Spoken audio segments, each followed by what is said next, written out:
Hello friend, चला आजच्या सामान्य ज्ञानाच्या प्रश्नांना सुरुवात करूया. आजचा पहिला प्रश्न आहे, पाण्याचा गोठणबिंदू किती असतो? हा काल विचारला गेला होता तुम्हाला. याचं उत्तर आहे 0 डिग्री सेल्सिअस हा पाण्याचा गोठणबिंदू आहे. दुसरा प्रश्न आहे, पाण्याचा उत्कलन बिंदू किती असतो? या प्रश्नाचं उत्तर आहे 100 डिग्री सेल्सिअस. तिसरा प्रश्न आहे, अणूमधील इलेक्ट्रॉनची संख्या किती असते?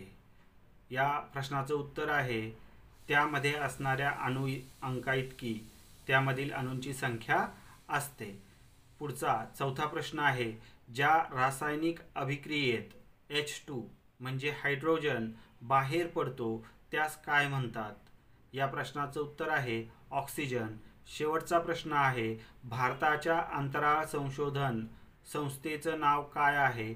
याचं उत्तर आहे इस्रो.